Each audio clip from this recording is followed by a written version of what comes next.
Hard work, hard work, hard work, hard work, hard work, work. There you go. Forward.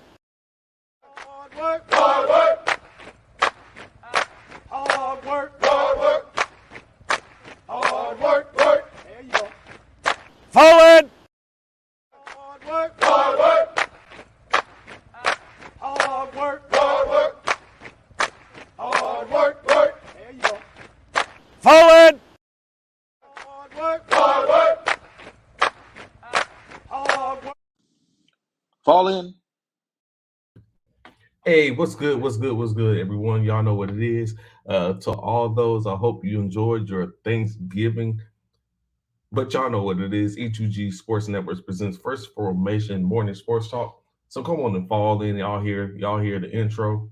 Hard work as always, anything in which you do, but it's all graciously appreciated, especially when you get time to celebrate with your friends, families, and loved ones for the holidays. So of course, you know what I'm saying, I like to say this is probably a little special show or case like that. Maybe not the full 2 hours, maybe an hour, 45 minutes. We'll go take it as it comes. But of course, a lot happened last night, yesterday in the sports arena, mainly football, where you had, I think it was one game. I think there was one game for the college that was in the college top 25. Of course, you had the 3 games yesterday from the NFL. Pretty good games, actually. It was a good situation for me in so many ways due to the fact of for the first time. No, I ain't gonna say for the first time. Basically, I had a clean sleep. A clean sleep. If you've been paying attention, watching the show, I know I'm not too my picks on a Thursday and Monday night haven't been that on point. But last night, a clean sweep was enacted to where I was able to I was about to say I took a 3-0 lead, but that would be a false statement. Basically, of course, Bishop had the same picks as I did, so he was right there with me. But in case, let's basically get into it. As we know, like I said, college football is raving and rampant as we get close to the end of the year. The bowl games, teams are starting to become bowl eligible. If you don't know, for college, you only need 6 games to be bowl eligible. However, that does not mean you get a bowl. That just means you become bowl eligible, in which the committees for I'm back. this dude. And you look at you, I was just about to sit up and give love to say the Sooners became bowl eligible. That's right. That's why I put it on. I'm back. The Sooners are bowl eligible, as I was just going to speak about. That's I was right. giving them, just telling them what it's like. Like basically, teams become bowl eligible with 6 wins, in which they don't necessarily mean they get a bowl, but they are eligible to be invited to a bowl. Of course, you would expect that the Oklahoma Sooners name alone would get them a bowl game. All they had to do was complete the task of getting 6 wins in the year, in which they did. And so we will expect to see them in the bowl. It might be the first formation, the first formation invitational bowl or something like that. The fish bowl. Yeah, the fish bowl, the Tostitos. No, it used to be a Tostitos. Yeah, it used to be a legit Tostitos bowl. Yeah. How was your Thanksgiving, brother? It was good, man. WGO. What's going on? Your boy's back. I'm able to get back on the E2G. So all of that good stuff. I guess they fixed whatever the problem was. As you can see, I am back. My Thanksgiving was great, man. We had, family, friends over, stuff like that, man. The young lady made an amazing Thanksgiving meal. She fixed the entire meal for us on yesterday, and it was amazing. Mad shouts out to T. Spencer, man, for what she did all day yesterday. It made an amazing dinner or Thanksgiving meal. So yeah, it was great. How was yours, bro? Hold on. Yeah.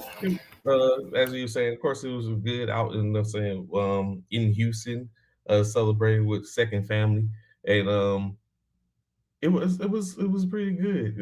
I like to take in to be able to watch and see how people's families interact and how everyone get down, and to see that the love that's in acting in that. So it is definitely one of those situations where you watch and you look and you take it all in to be a part of other people's families, and just be, saying, everyone comes together for the holidays, whether it be Thanksgiving, Christmas, 4th of July, birthdays. People tend to turn up for just about anything. Um, so as Bishop steps away for a second, I was out of state, and we was talking about the because I do have a question for him. I know he wasn't here with me and Ron on Wednesday, so as he comes back, I can still ask him the question, and we didn't get a chance to talk to him on Wednesday to find out what is the meal that he looks forward to the most on Thanksgivings. You muted. My bad, my bad. Somebody at my door this early in the morning that I didn't expect or whatever, but that's the people, pool people or whatever. But either way, That's that pool yeah, lifestyle. Only people with pools know what that be like. it is, dude. Go. So How me was and your Ron. Thanksgiving? How was your Oh, it was Thanksgiving? good. I was just saying how just sitting around and watching, be able to check and see everyone else like interact and get down and talk. Interact with one another and have people that I was waiting for the dance to break out, or the Beyonce cuff it challenge or something like that. It didn't happen. I did hear about games being played. Shoulder hand. What's that? Head, shoulder, knees. Oh Um, yeah. That game with the so cups or whatever. yeah, with the cups. Yeah, I saw Yeah. that. Yeah, I saw that. So I had a question for you, right? What's up? Me and Ron had a conversation on Wednesday, Okay. and we asked a particular question about what is the meal what's the one thing that you look forward to on Thanksgiving? What is that? What What? entree? Yes.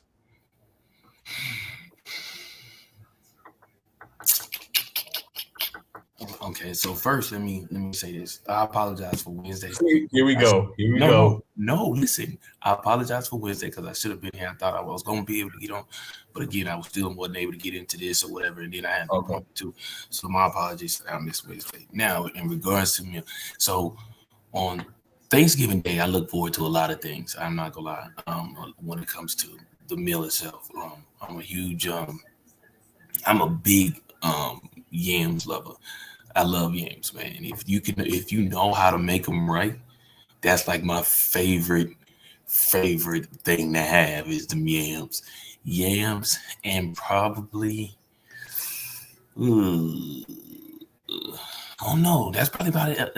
I'm really big on yams. Like yesterday, T, who fixed the meal for us yesterday, her yams were on freaking point.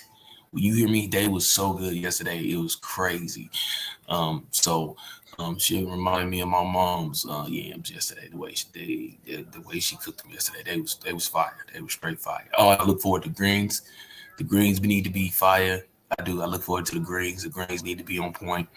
What else? Uh, hmm. Yeah, man. That was about. I mean, that might be about the size of it for the most part. Wow. What did y'all say? Baked macaroni and cheese. So you know what? But to see, I'm gonna tell you why not the baked macaroni and cheese. I'm gonna tell you why. Because you have baked macaroni and cheese throughout the year more, at least like we do. I don't look forward to. I don't Every look.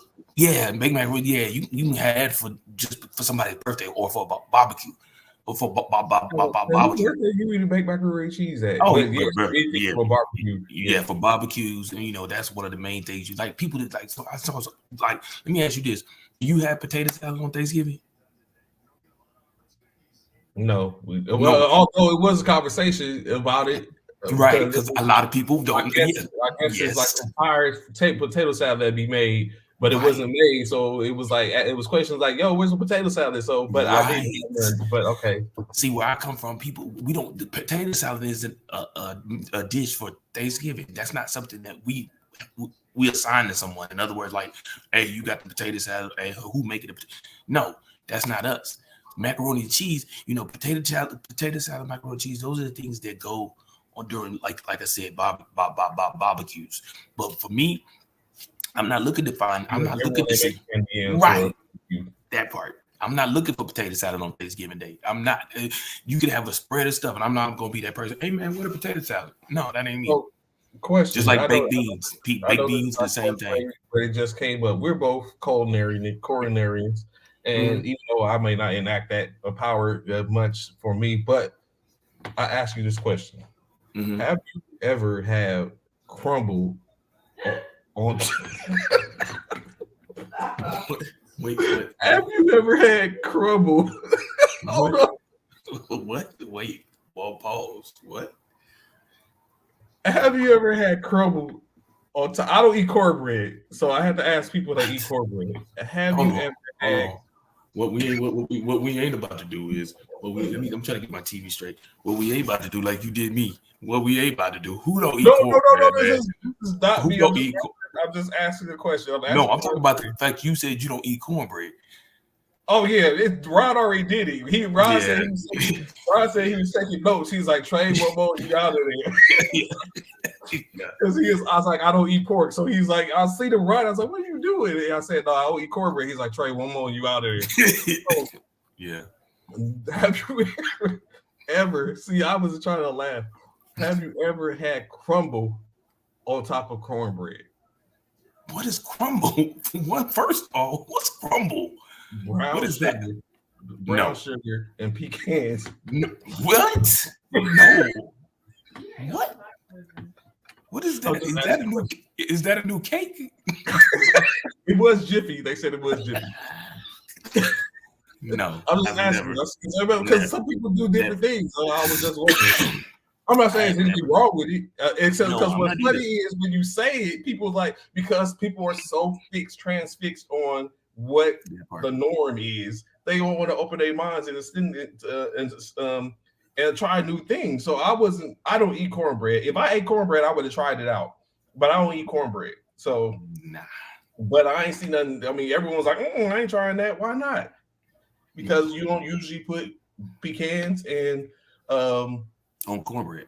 So let me tell you. So I know I've never had that, never even heard of that before in my life. But what I will say is this, right? And I was telling people last night. Matter of fact, I was telling because Kratos was over here last night. My LB was over here, so he came through because his son graduated from the basic training of the Air Force. Yeah, Air Force basic training. Yeah, man, shout out to Trey. But I was telling him, I was telling my LB that, man, what I used to do, and this I've been doing this since I was a kid. If whoever makes the yams, if they make them amazing and good like they did yesterday, what I do, and they have to be able to make the cornbread pretty good too, but it don't have to be perfect. The cornbread don't necessarily have to be perfect, but I take the yam juice or whatever. You eat yams, right? Yeah. Okay.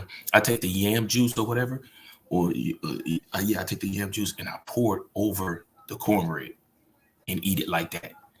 And it's that's a meal in itself for me. I love it. And I had, like I said, last night I had about 3 servings of that. Just yams with cornbread with yams on top of it. So using basically the syrup from the sweet potato from the Basically the syrup from the that's the word I was looking for, the syrup. Basically the syrup from the sweet potatoes and poured over the cornbread. Man, I'm talking about some good eating right there. That was so good last night, man. So good. But yeah, I do, and don't get me wrong, I understand, guys, and don't get us wrong. This is the day after Thanksgiving. We didn't have a Thanksgiving Day show, so we're just talking about some of the things in which people, bring to the table when it comes to Thanksgiving and stuff like that. But I've never had that, but I do agree. Sometimes you have a lot of people who try something different. As a matter of fact, the wife and I was talking about it yesterday. Next year, we're gonna do a non-traditional Thanksgiving instead of having turkey and stuff like that. Next year, we're gonna maybe have a themed Thanksgiving that's not a traditional themed Thanksgiving. A matter of fact, my LB also stated something about like I think he was talking to somebody yesterday and asked them what they was having, and instead of a whole turkey, they said they had turkey legs, turkey wings. They didn't have the full turkey. You know what I'm saying? They just bought turkey pieces and did it that way instead of carving up a turkey, which makes complete and utter sense. You know what I'm saying? Which me and Ron was talking about the non-traditionals, talking about ribs. Like we was like, oh man, I want some ribs. Yeah, I heard that. That's something that do you eat ribs? I'm not saying do you eat ribs, but have you had ribs on Thanksgiving? Yeah, so funny thing we was talking about is when the first time I had ribs on Thanksgiving was as a kid. And of course, you know, saying kids are cruel. So when I when I when I let it know I had ribs for Thanksgiving, they was like, "Oh, you're poor. You can't afford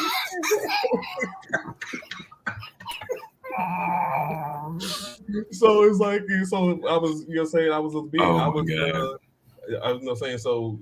I'm just fortunate that it doesn't trigger me to say that now because, but yeah, so it was then. But Ron was talking about how now that's more so, you know, saying how they get down. I was like, you know what, I can use some beef ribs right now, some good beef ribs. So I've never had ribs on Thanksgiving, and I'm trying to think.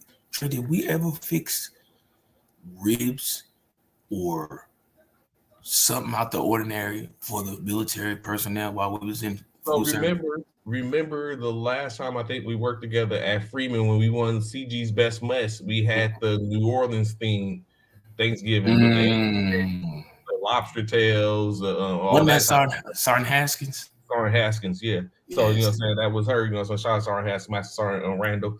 But so it was that was the last time we had, in my opinion, was the non-traditional thing. Like, you know, saying that whole thing where it was more of a Cajun, New Orleans type meal. Still had, you know, saying Cornish hens and turkey and all that type of stuff. But I think that was the one time in which I seen it, and I tried to use it and take that to the next facility in which I went to, and but it didn't come across as well. So they was like, "Nah, we're not going to use that." But yeah, that's the one time I can remember. Okay. I know, like on this Saturday we having a Friendsgiving. So we have a Friendsgiving this week, Saturday. So we do have someone who is making ribs for Friendsgiving. So but again, when it's Friendsgiving, I don't think it's the same. I don't think the same applies in regards to being traditional. When Friendsgiving, you know, it's basically Friendsgiving is a potluck and everybody's all, you know, normally invited and so forth and so on. So, you know, I don't think you know, people are invited. I mean, are looking forward to, you know, a traditional Thanksgiving. They just, you know, they're just basically, you know, coming over to, you know, break bread with family and friends and stuff like that. So, but yeah, that was pretty much about the size of it, man. That was about the size of it for me. True that. That's what's up. So, getting back and talking a little bit about these sports for a second. Like I was saying, the college football, of course, we know this is coming out to the last 2 weeks of the regular season with the now the extension of the rivalry week for the most part, and then of course the week after that the games for the championships games. So yesterday on Thanksgiving, of course, we had one of the top 25 teams played. Mississippi State faced off against Ole Miss, and Ole Miss fell 22-24 to them Bulldogs, Mississippi State Bulldogs. So now we know Lane Kiffin, as we was discussing, it was rumored that he may be taking the job at Auburn next year, in which he said he had to come out and let it be known that he is not he is focused on Mississippi State. I mean on Mississippi State, and that there's no reason to talk about the old him leaving Ole Miss for Auburn. In my opinion, that doesn't mean that he's not going. That just means he wasn't talking about it and he was focused on the aforementioned Mississippi State, in which he lost 24-22. And other action today, actually, Number 19 Tulane will be going to number 24 Cincinnati. Baylor will be hosted by 23rd ranked Texas. The 17th ranked North Carolina Tar Heels will be hosting North Carolina State. Um, Cal will face off against 18th ranked UCLA. Number 16 ranked Florida State will be hosting Florida. Um, number 1 Georgia versus Georgia Tech. The game of the week, number 2 Michigan travels to the Horseshoe to take on number 3 ranked Michigan travels to the Horseshoe to take on number 2 ranked Ohio State. Major implications in that game. Mm-hmm. Number 8 Clemson will be battling against South Carolina. Yo, man, Rattler represented last week. And upset. Points, 46 touchdowns. Yeah, his cocky stuff. Yes, He's very cocky. Fifth ranked, then fifth ranked Tennessee Bowls. Yeah. Kentucky will take on 25th ranked Louisville.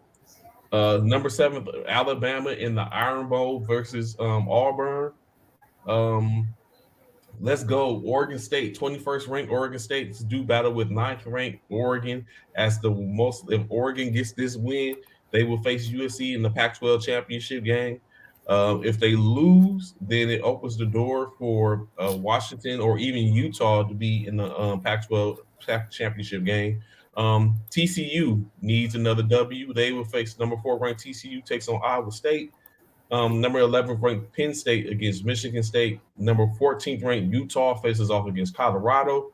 Texas A&M gets a chance to play spoiler as they take on 5th ranked LSU. What's good, Kaniv? Good morning, sis. How you doing? Good, Kaniv. Tell what's going on. Happy Friday as well as happy Thanksgiving to you. And then, of course, number 10 Tennessee versus Vanderbilt. Number 13 Kansas State will be facing off against Kansas. Number 13th ranked Washington State against number 13 ranked Washington against Washington State. And of course, the 6th ranked USC Trojans will be battling, playing home host to the 15th ranked Notre Dame Fighting Irish as they play their rival game. Some games with implications. On that following Tuesday, we should have another inside look at who is number 1 through 4 for the CFP. Like I said, the major when you have, of course, no one expects an upset from Georgia State going into Georgia. TCU plays Texas. That I'm very sure that could be a potential upset. And then, of course, lastly, Ohio and Oregon State, Ohio and Michigan. That game definitely decides, makes a difference. So, as a Trojan, all we got to do is win our game and sit back and see what unfolds. So, Trey, do you feel like that loss for the Vols have pretty much solidified their position, their position in the CFP? Excuse me, or no? For us personally, I know we got a lot of work to do. LSU still is ahead of us. They're number 5, so it's almost like LSU needs to. I just think, but however, I do think if we take care of business against Notre Dame, that in-state is going to be hard to deny. Eventually, at some point, yes, okay, LSU is doing it, but if LSU, I think we just have to win out. We need to beat Notre Dame. We need to win the Pac-12 championship, and if we do that, then it's going to be hard to deny a one-loss Pac-12 champion getting into the CFP above number 2 loss. And let's not dismiss the fact of if LSU wins their game this week, they're going to be they're already in the SEC championship.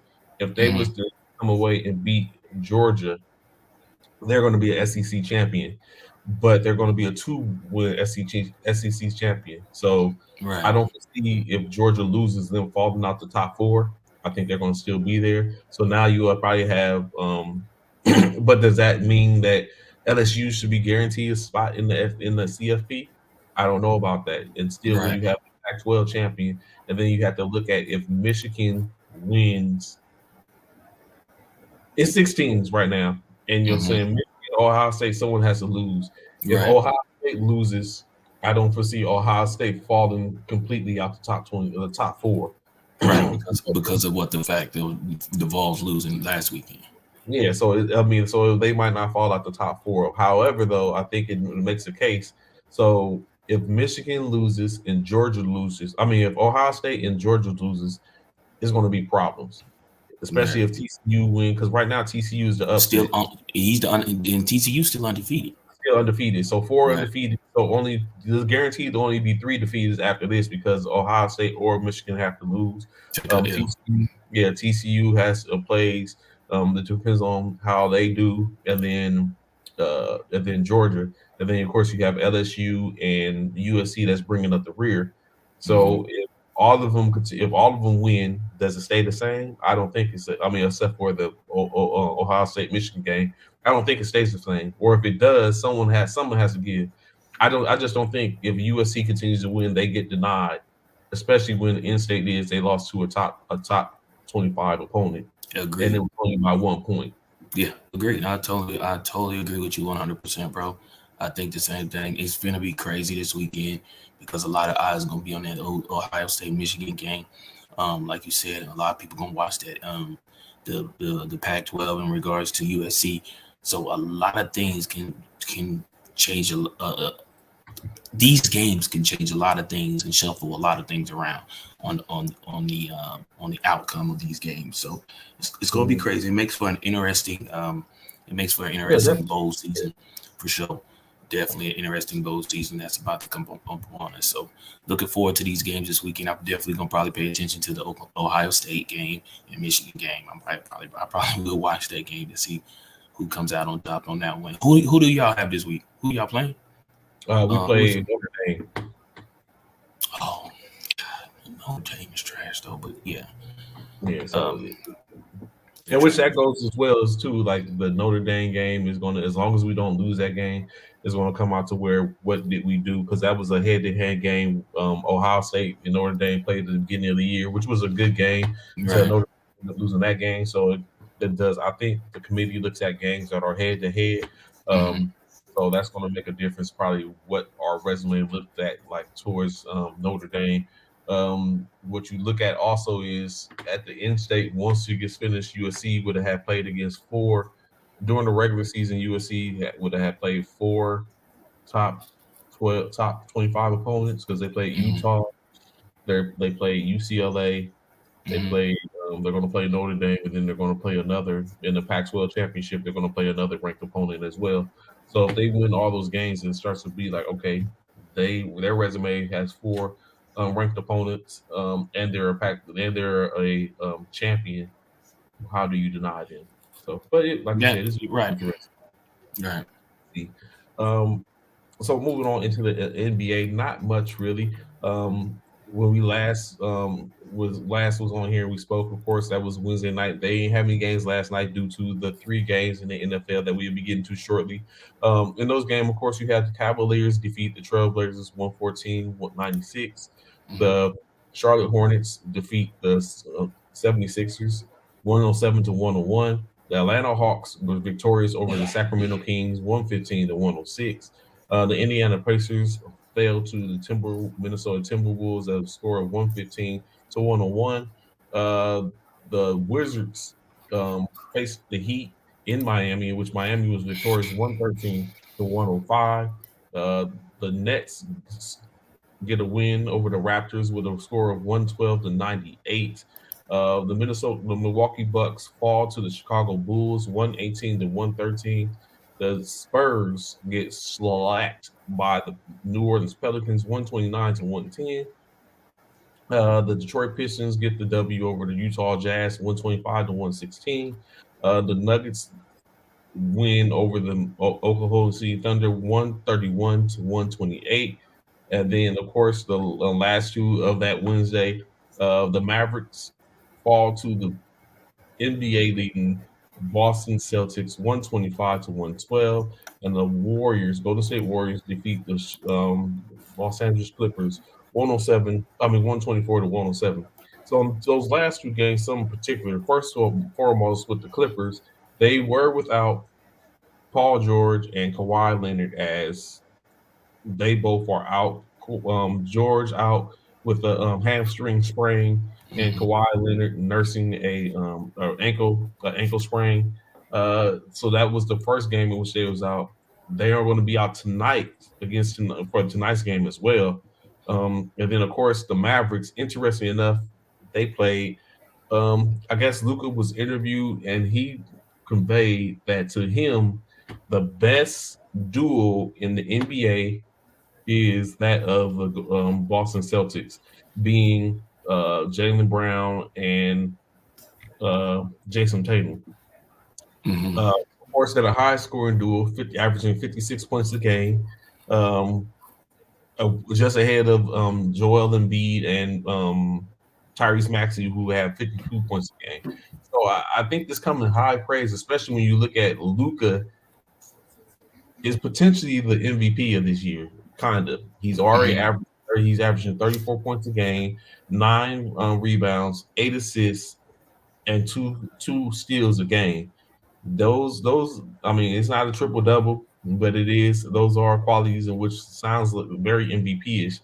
I ask you, Bishop, do you agree with Luca's statement that right now Jaylen Brown and Tatum are probably the best duo in the NBA? Jaylen Brown and Tatum are the Yeah, best duo. I don't agree. yeah. I wouldn't say No, that. you No. you think it's some better? You think it's others that's out there Mm-hmm. Yeah, I do. I do feel. I mean, of course, I'm gonna give it to Kyrie and KD. in KD? Yeah, I was still gonna give it to them when Kyrie can play and KD is on the court all together. That is a duo that's hard to defend against anybody. And I'm just gonna be honest with you. But I'm not taking nothing away from Tatum and Jaylen Brown at all, not whatsoever. I'm not. But then you also, I think there's also CP3 and Devin Booker. You know, that's doing their thing out there. There's also who is it? And then of course, then you got Giannis in Middleton. I Mm-hmm. mean, come on. I mean, it's a couple of duos. Then you got Kyrie and Paul George, PG. Like, come on, man. Like, I'm not Kyrie, but Kawhi. I meant to say Kawhi Leonard and Paul George. So yeah, I wouldn't necessarily say they're the best. They are one of the top, though, without question. In my opinion, they probably one of the top. Probably the top. I don't know if can you put them in the top 5? Oh yeah, I Can would you put it put can you put Jaylen Brown and Tatum in the top 5 duos in the NBA? Or right are they now. in the top? Yeah, or are they the top 10?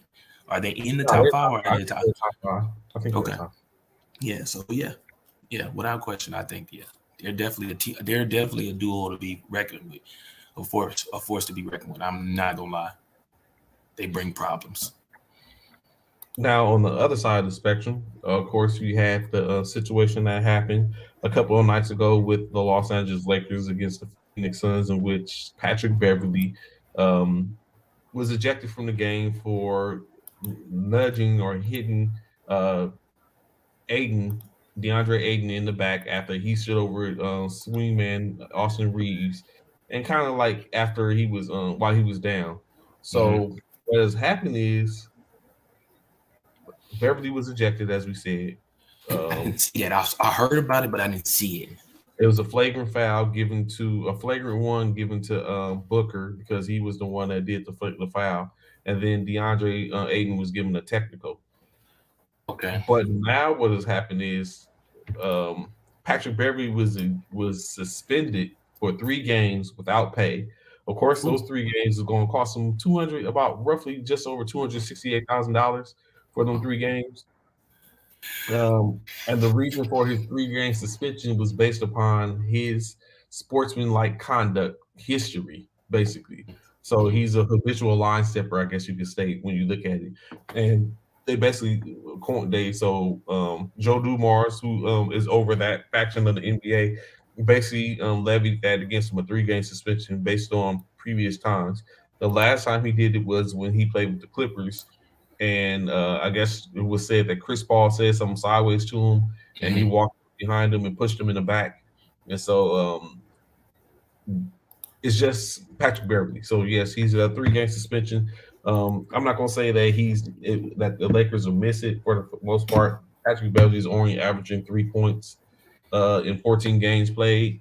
Mhm. So, but I'm very sure it's his tenacity and him being a bugaboo, and all that type of stuff. Those little things that don't show up in the stat sheets that is Mhm. going to be missed.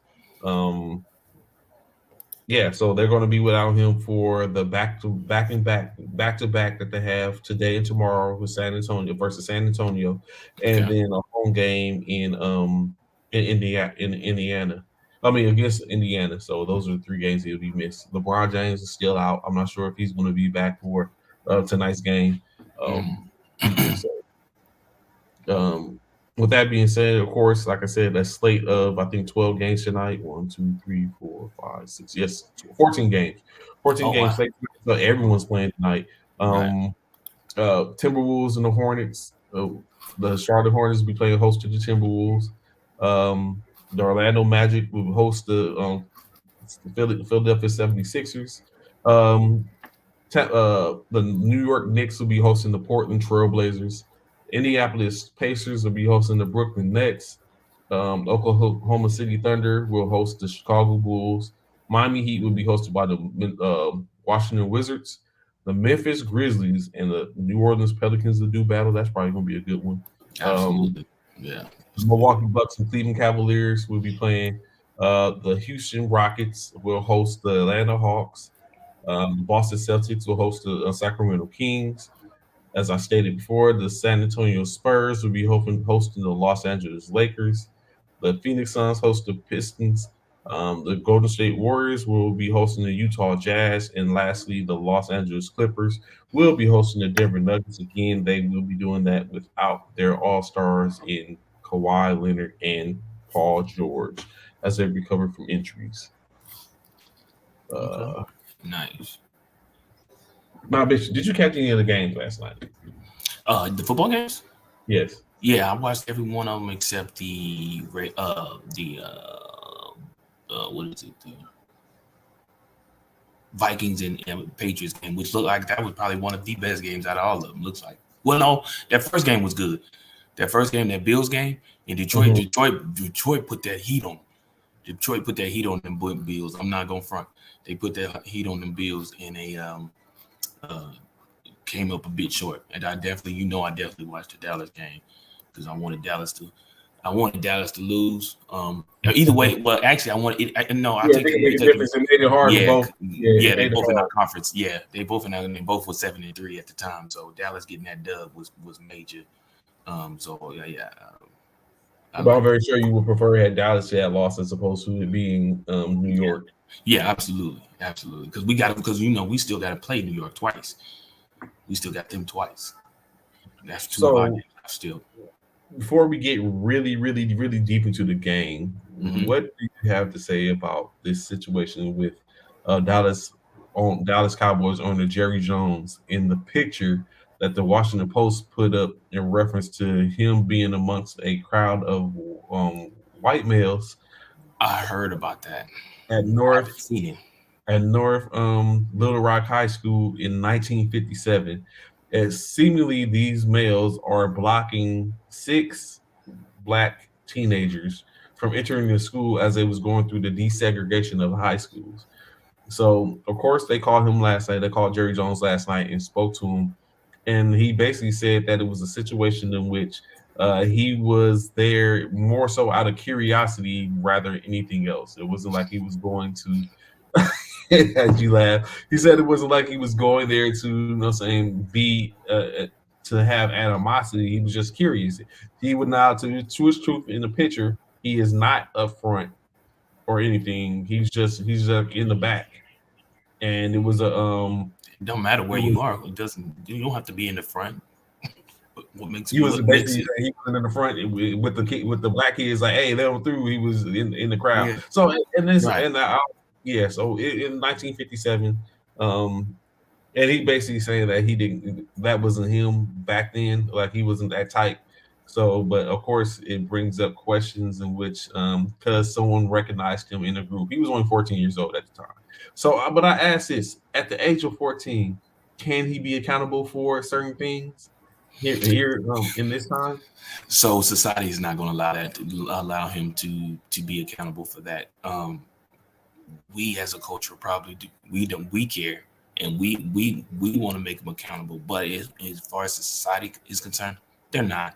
They don't look at him. He was 14. He didn't know no better. He was barely a teenager.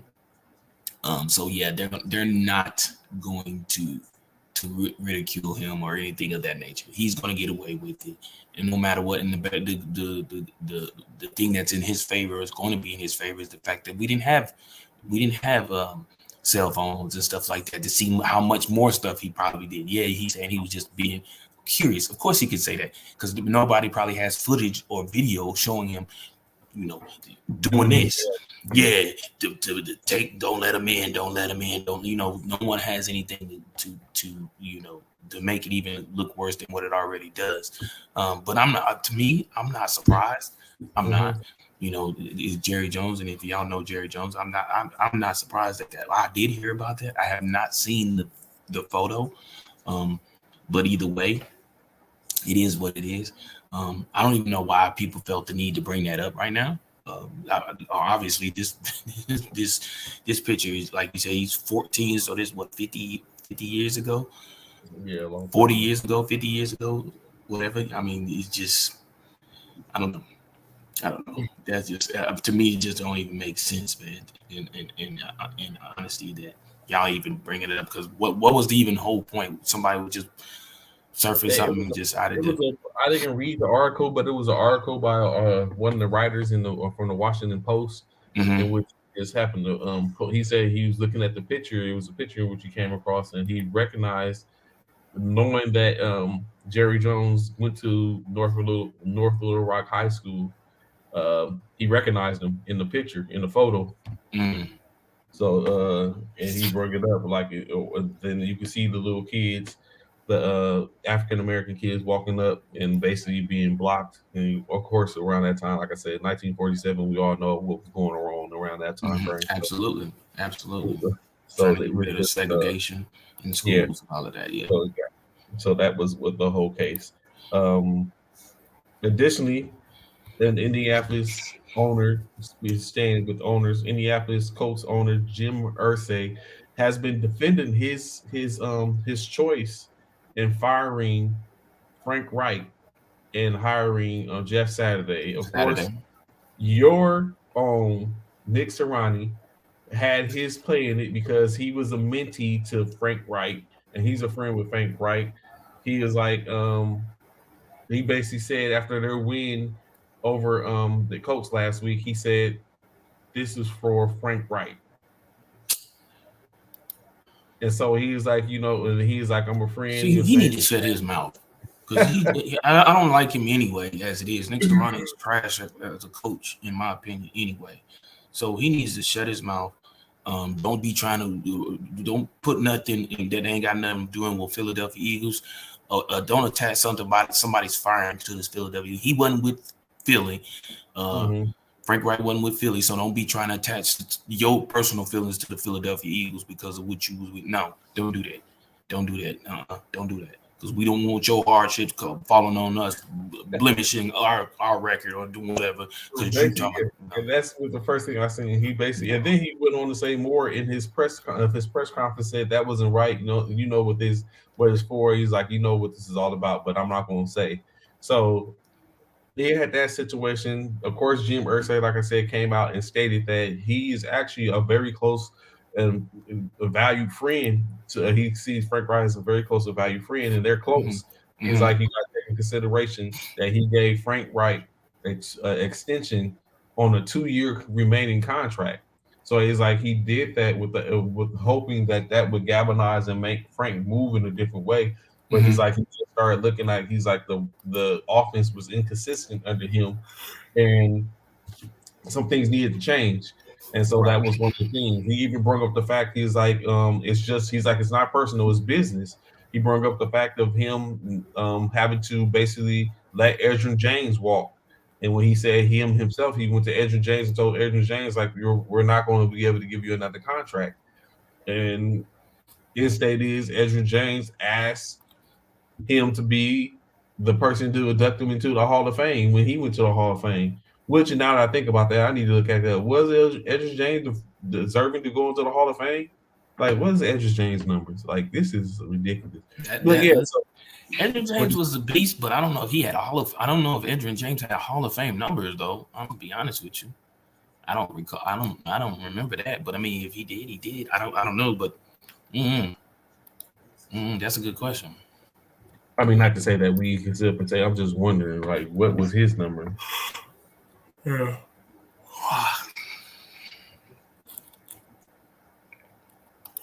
Happy Black Friday Day, everybody, too, man. Are you getting in this? Yeah, I think I'm gonna dib and dab a little bit. My wife and my daughter gonna take some leftover food that we had and feed the homeless and stuff like that. So we're gonna do that too. But yeah, I think I'm gonna dib and dabble a little bit and check out what they got out there on these streets, man. I heard they got some major deals on some major things. So yeah. Edris James, 12,246 yards rushing, 8 TDs, 4-time Pro Bowler. He only had 8. How many TDs? You said 8. I'm sorry, 80 TDs. Oh, I was going to say. Definitely in the Hall of Fame. 12,246 yards rushing, 80 TDs, 1 All-Pro selection, 1999 Rookie of the Year. He was on the 2000 decade team, 4-time Pro Bowler. What else? And how many years did he play? He played 11 years. Wait, hold on. 99 to 2008. 1, 2, 3, 4, 5, 6, 7, 8, 9, 10. Yeah, 11 years. Yeah.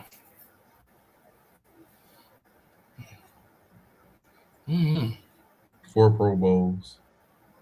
I don't know. Is that what you need to get into Hall of Fame? Yeah, that's I don't know. Yeah.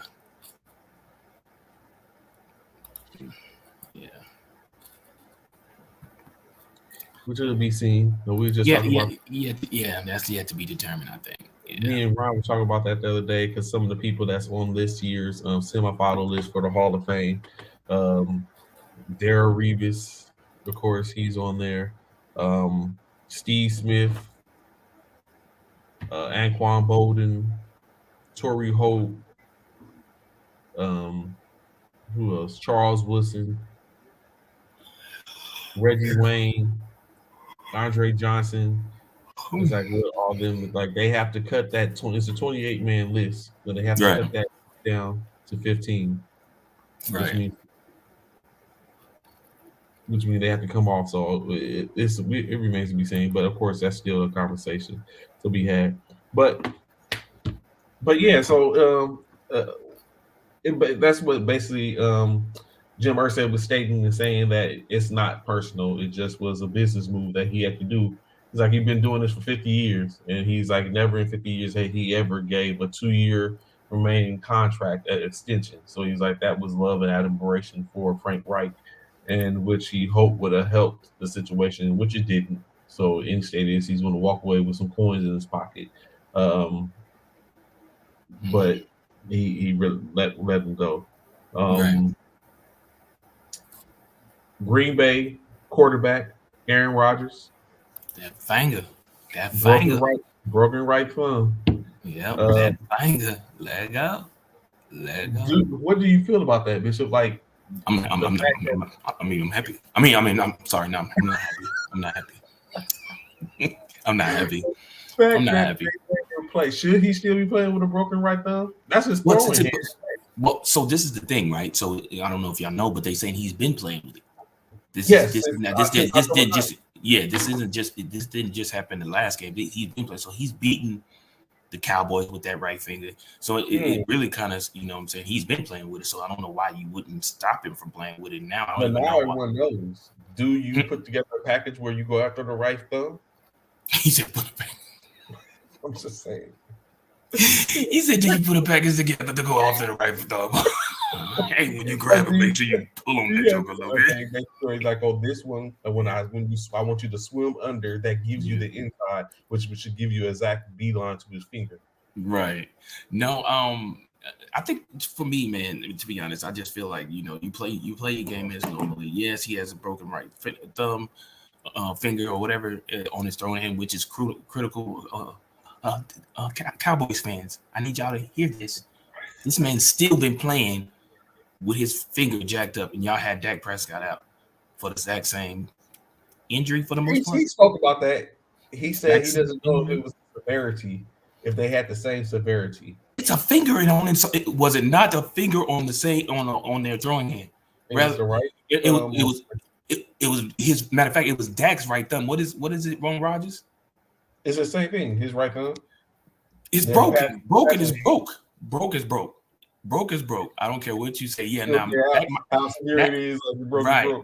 Broke is broke. Now, don't get me wrong. Dak may have to have surgery. We haven't heard whether or not Rodgers have to have surgery on his thumb. Either way, I'm sure the pain level is about the same.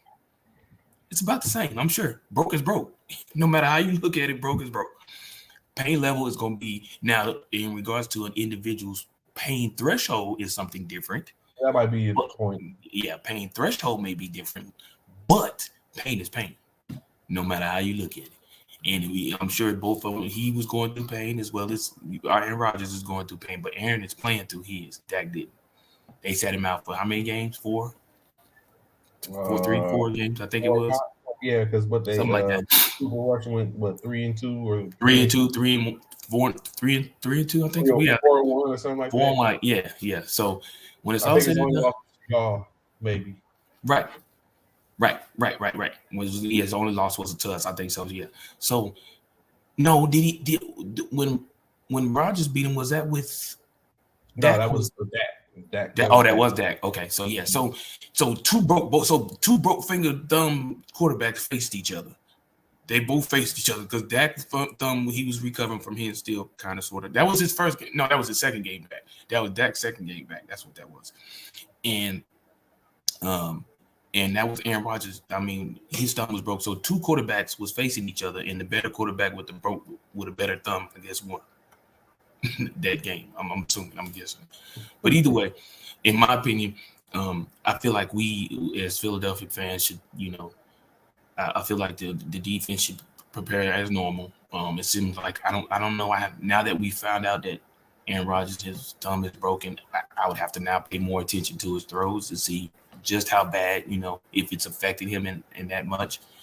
I don't know what his percentage is in regards to QB rating and how many interceptions or things that he's thrown since knowing that he's had a broken thumb. However, it is what it is. We're gonna come out here and play ball and do what we got to do. So I can try and keep this notch above winning.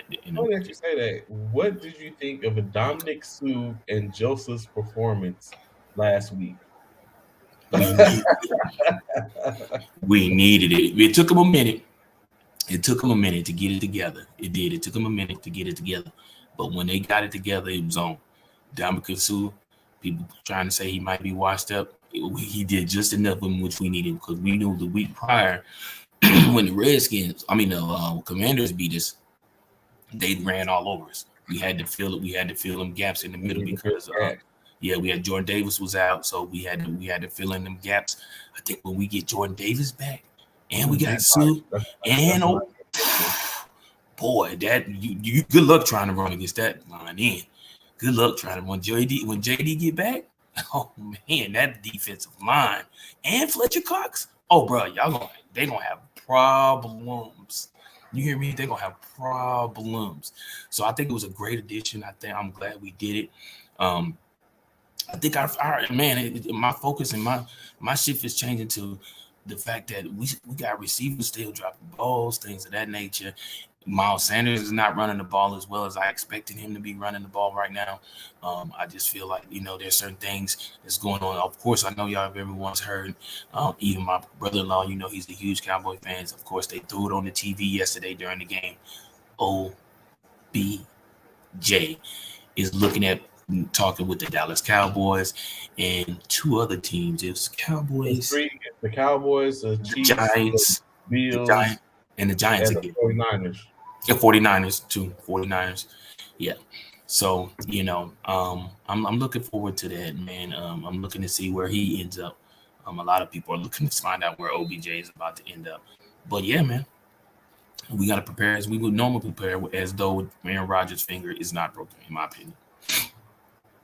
It's only right that OBJ becomes a Niner. What hit we go? See, but y'all talk just the same dude. Every time somebody came, oh, he need to come and Philly. I mean, he need to come to. He was like every time I said somebody was available, I said they need to come to Philly. Oh, why y'all trying to grab up everybody? Not look at him. He go with what? Why, bro? Why y'all just got CMC. Y'all just got CMC. Y'all already got Debo. Why do y'all need OBJ? Why? Why do y'all need OBJ? Y'all do not need OBJ. Why not? Why? No, that's a question for a question, sir. Why y'all need him? If he's in San Francisco, that means he's not in Dallas, he's not in Kansas City, he's not in Buffalo. Okay, that means to say what? What is There's that? nothing wrong with having more weapons. But so why was it okay for y'all to have more weapons? But when I say let's grab somebody, it ain't okay for us to have more weapons. That ain't cool. No, it's a difference. Like y'all defense, you already had the best two corners in the NFL on your defense, or top five, two of the top five corners in the NFL. What wins Super Bowls, Trey? What wins Super Bowls? Win Super Bowls. I get it. So let's keep them coming. Let's keep them coming, baby. And then y'all had AJ Brown. Like that's almost like I know you would prefer that had CMC in y'all backfield as opposed to Miles Sanders. And yeah, absolutely.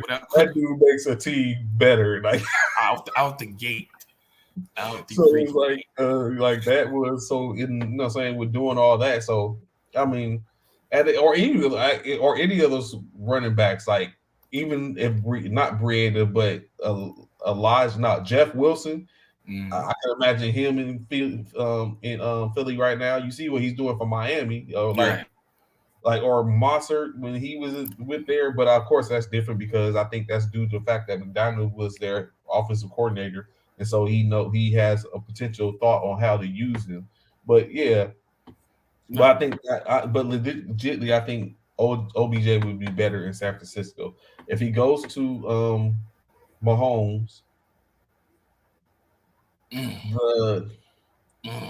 Mahomes ad lib is too much. I just think, you know what I'm saying, because we all know, in my opinion, Mahomes, he does a lot of ad libbing. Like, shooting from the hip. He shoots from the hip for a lot of stuff. Yeah. So it's like at this point, it's like, bro, like, so I think he doesn't want to go be a part of that.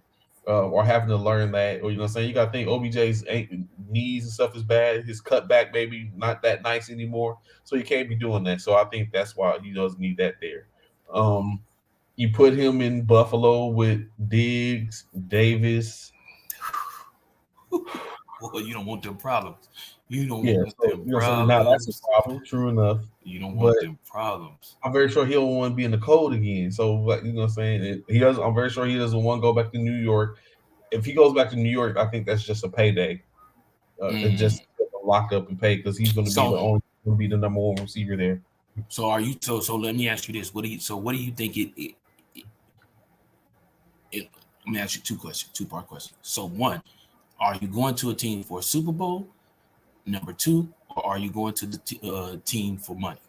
What is OG in your opinion? What do you think OBJ is doing it for now? For money or for another ring? I think at this point he's in money. Because honestly, I get it. Multiple rings is cool, but once you get one, it's like I reached the pinnacle already. It said is I've been a Super Bowl champion. I contributed to the Super Bowl ring championship. So I think at this point is money because it states that he's now looking for somewhere to settle and be able to call home. So now he's looking for like settling in and kind of like I'm very sure he realizes like his career. He's on his second knee surgery in the 4-year period. Like, and you're getting older. Just had a kid, so I'm very sure, you know what I'm saying, he's looking at getting the maturity of of what's going on now in his life. And so money helps with that maturity. At this point, I think he wants his services of allow him to be coveted, especially at this time frame, to where now he's trying to get in the situation to where I'm here, I'm with a contender, and I got a contract. 2-3 year contract with a contender, which could be Dallas, Buffalo, San Fran, Kansas City. Can you see him in Dallas? I don't That's know. current, bro. That's that's one place I really don't want him to go. I pray he don't go to Dallas, bro, because that is not what we need. That is not what we need. I mean, Applewhite, if you're watching, we're gonna get back into this game. But or if you watch later, I need you to understand. If yesterday's Thanksgiving game, one of the biggest games for the Dallas Cowboys every year, if yesterday's game did not solidify CeeDee Lamb as the number one receiver, you're crazy. You were crazy. He is Dallas Cowboys number one receiver, bro. I will say this, I think Gallup is coming. He's not coming for CeeDee. He's not coming for CeeDee, bro. He's not. Did you see the catch CeeDee did in the back of the end zone, even though it was considered, it was so close to being a touchdown? But did you see the catch in which he made? Bruh, that was ridiculous, bro. The back of the end zone, and he still almost got that joker in. Some people would even say that was a touchdown if you really look at it. It wasn't, but it was so close. Yeah, he is their number one. Putting OBJ there, it might be a problem. It might be. Because now you have to step and look at who you're going with, especially OBJ can still have that speed, working the intermediate. You got Gallup. That's the thing. You don't need his, like, even if he don't has it, even if he doesn't have his top speed like he used to have, you have to worry about Gallup, CeeDee, and now OBJ too, as well as Schultz. Oh yeah, Schultz is a problem. Come on, man. And then you got Pollard coming out the backfield or Zeke, bro. It's problems all the way around, and their defense is already set, bro. It's problems all the way around the board. Like that would be so detrimental to the whole NFC East and the NFC conference, period, if he was to go there. If he was to go to Dallas, bro. And I'm sure, I'm almost positive Jerry's out there trying to lobby and do everything he can to get it. Oh, you know he is. He started it out. And like I said, like Dak said last week, he had a conversation with him. He's like, honestly, it's mutual on Dallas.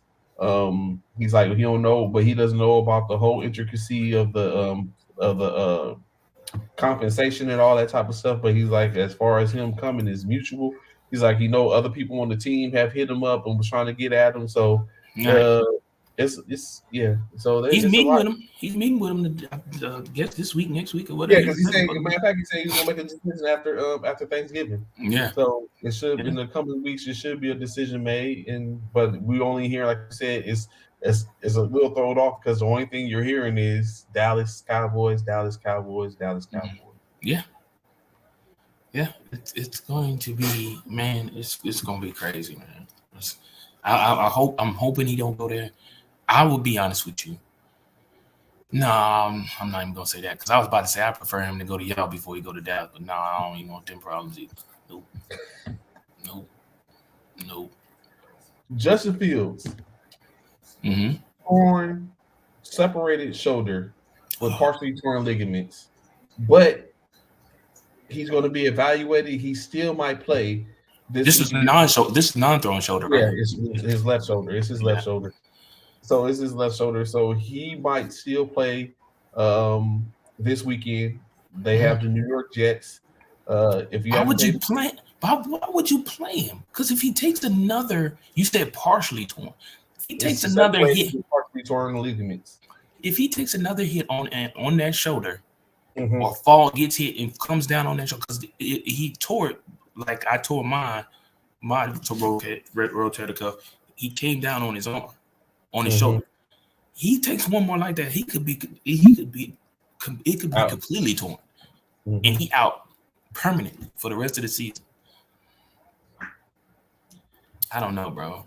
That just I mean, they might not need anyone really. They might be able to be because Mike White is going to be the starting quarterback for the New York Jets as they Zach. bench Winston. They bench Winston. They try to They flex. Everyone be trying to flex. They let him bench know like Winston. don't try to flex. You trying to Yeah. flex? Talk about the end that he didn't. It wasn't his fault. They lost the defense and all that other type of stuff. And he got the wrong head coach for that because Robert Saleh basically saying that his actions were detrimental to the team. His lack of accountability after the loss was completely out. He said him as a quarterback, his mechanics and fundamentals are out of whack. Uh, and he's not even the third string backup. He's inactive. Like, have a seat. Uh, like, Damn. don't even come to the game. Sit at home That's and watch. crazy. Watch the game. That's crazy. He said, but he backtracked. He went and said he feels bad about the situations and the comments in which he made. Do you think that's just a rookie or not rookie, just a being inexperienced and young in the league mistake, or do you think that was heartfelt and now he's just trying to clean it up? That what? What did he do? What? His comments.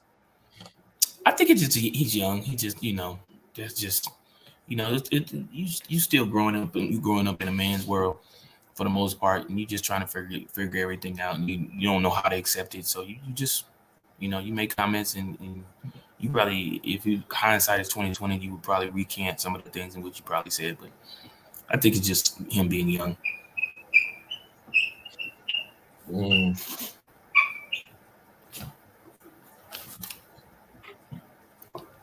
Is that on your end? No, that was over there. It's you know Sound what like that it sound like It's it's a like- basketball court. You know what that brings up? I remember that. I remember one time in the defect, bro. I was on the opposite side. I was on the far right side, the side closest to the doors that from the headquarters. And I was in there doing my production schedule.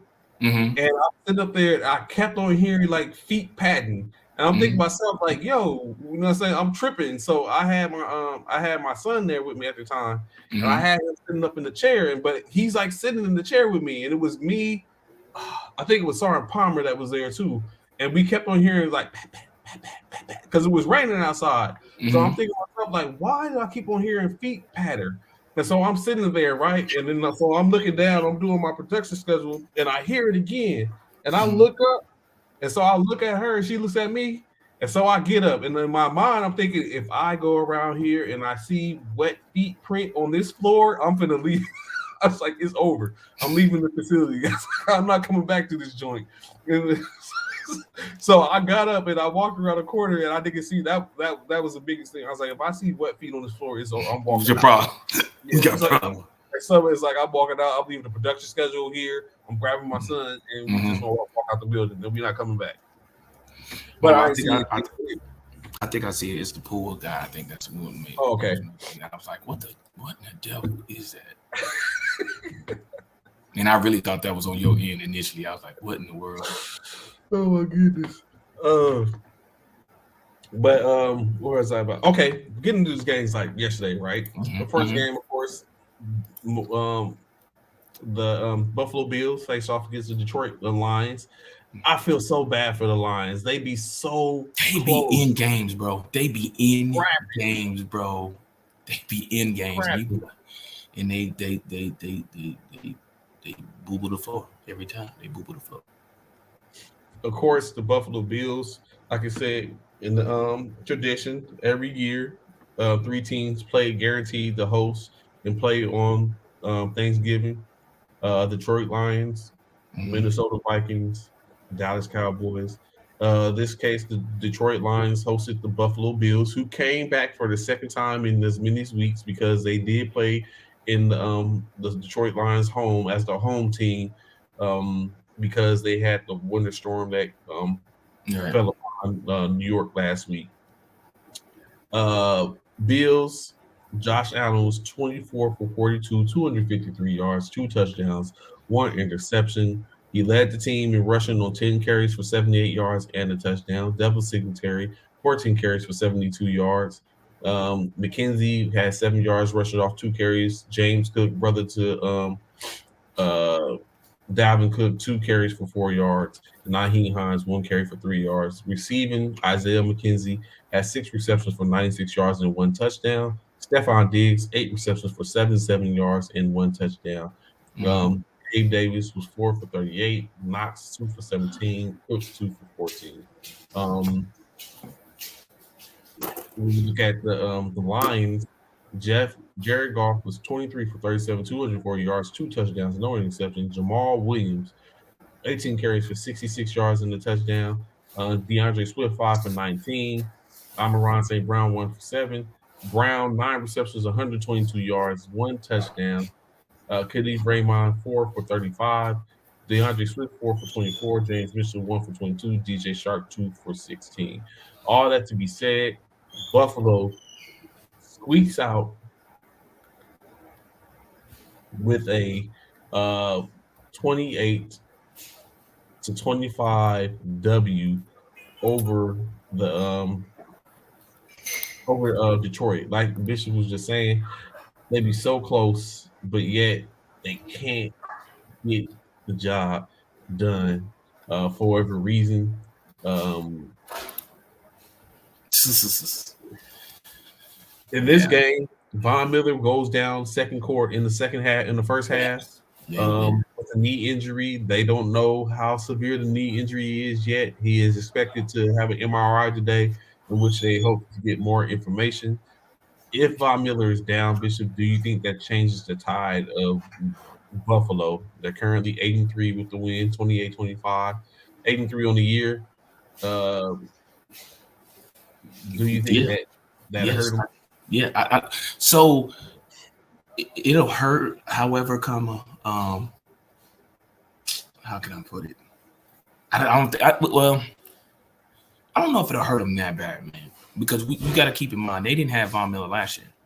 Mm-hmm. And Buffalo didn't have, and they still did what they did. So you got to really keep that in consideration. Von Miller going to Buffalo was an added addition. It was making their defense better. Him being out the lineup, and it wasn't like their defense was bad because, again, like I said, they were there last year. So it's not like their defense was bad. It's just without him, it's not good. I think they need him.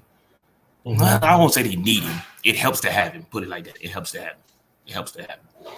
And that's just how I see it. I feel like it helps that he is there and that he's going to, he helps that defense a great deal. And not to have him is hurtful. Of course, in the other games that was for this week, the next game, as before talked about earlier, the Dallas Cowboys hosted the New York Giants, battle of the NFC East, both coming in at 7-2 at the time. 7-3. I'm sorry, both coming in 7-3 at the time. Another game wasn't that bad, of course. Daniel Jones, 21 for 35, 228 yards, 1 touchdown. Saquon Barkley, 11 carries for 39 yards and a touchdown. Right field with 5 for 31 yards. Darius Slayton, 3 receptions for 63 yards. Richie James, 5 receptions for 41 yards and a touchdown. Isaiah Hodgins, 3 for 31. Chris Myrack, 1 for 23. On the other side of the ball, the Dallas Cowboys, Dak Prescott, 21 for 32, 61, 2 touchdowns, but 2 interceptions. Ezekiel Elliott, 16 carries for 92 yards and 1 touchdown. Tony Pollard, 18 carries for 60 yards. Peyton Hendershot on 1 carry for 1 yard and a touchdown. CeeDee Lamb, 6 carries, 106 yards, 6 receptions for 106 yards. Michael Gallup, 5 for 63. Jake Ferguson, 3 for 57. Dawson Schultz, 3 for 31. 2 touchdowns on the night. Pollard, 1 catch for 1 yard. Ezekiel, 1 for 3. just seemingly just problems all around the. Another one hand catch, Trey. Do Oh you yeah, want I to? remember seeing that one on the opposite side. Yeah, with someone hanging on them. And he's not the number one receiver, bro. Come on, this dude is making plays for them, bro. Like Cowboys this. get the win, 28 Come to on. 20, going to 8-3 on the season, dropping the New York Giants 7-4. It started to get tight. You gotta think Washington Commanders have a game. They're 6-5. They have what is expected to be an easy game against who they play Houston, Who? the The Washington. Commanders? Yeah. Yeah, yeah. So the NFC East is starting to tighten up a Yes. little That bit. part. And then of course the last game from last night, the New England Patriots faced off against was hosted by the Minnesota Vikings, in which the Vikings were able to pull out the victory, winning 33-26. Um, moving to 9-2 on the year. Patriots fall to 6-5. Um, Mac Jones was 28 for 39 for 382 yards, 2 touchdowns. Ramon Stevenson carried the ball 7 times for 36 yards. Damian Harris contributed with 5 carries for 16 yards. Receiving Devontae Parker was 4 for 80. Ramondre Stevenson 9 for 76. Nelson Aguilar had 6 catches for 65 yards and a touchdown. Hunter Henry had 3 receptions for 63 yards and a touchdown. However, the one that got away might have been the one that was the biggest issue. We'll talk about that shortly. The Vikings, Kirk Cousins, 30 for 37, 299 yards, 3 touchdowns, 1 interception.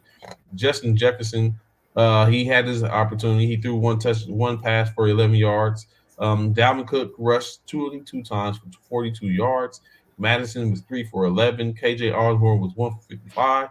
Justin Jefferson, this dude, 9 catches, 139 yards, 1 touchdown. Adam Thielen, 9 catches for 61 yards, 1 touchdown. TJ Hawkinson, 5 carries for 43 yards, 1 touchdown. Jalen Rager had 1 catch for 25 yards.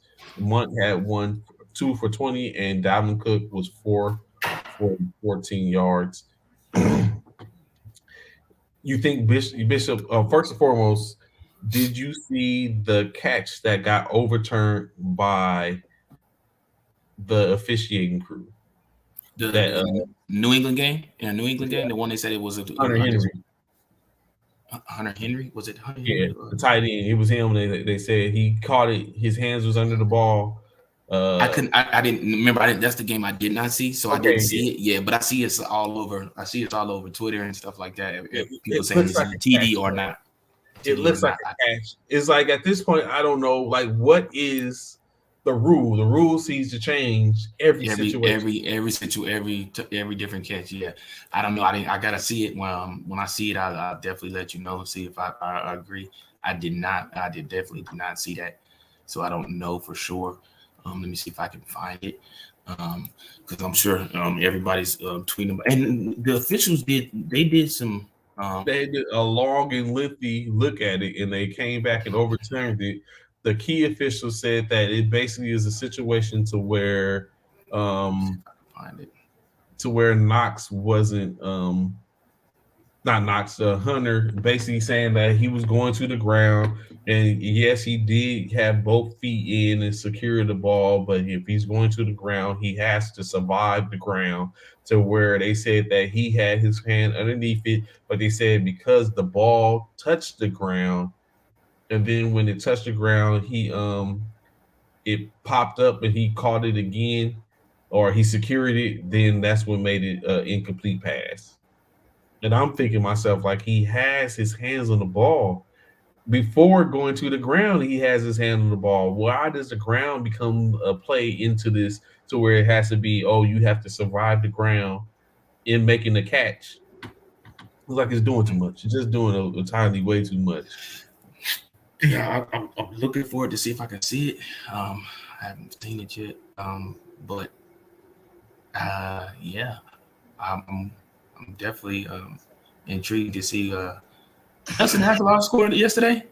Yeah, he scored. Oh, punk. Doodle Brown. Why he scoring? He couldn't do nothing over there with us. Yeah. Once I see it, I'll tell you my thoughts on it. Yeah. But it was definitely some good games yesterday. Man, shouts out to the Thanksgiving Day games, man. We look forward. A lot of us we look forward to that, man. We look forward to that a lot. And I feel like they up the games every year. We had 4 yesterday. Normally it was just 2, wasn't it? Ain't back? Yeah, it used to be 2. 1 in the morning, 1 during the day, and 1 in the evening. Now they got 4. So let me see. I can't find it. I do not see it nowhere. Now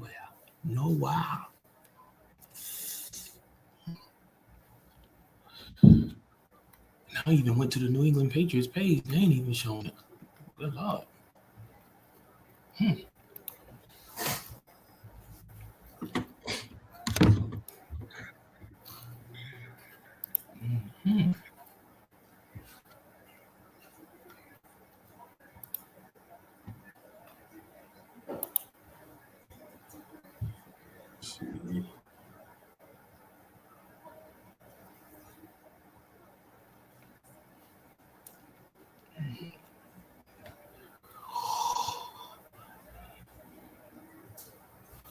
Is it on YouTube? That one on YouTube, not that one.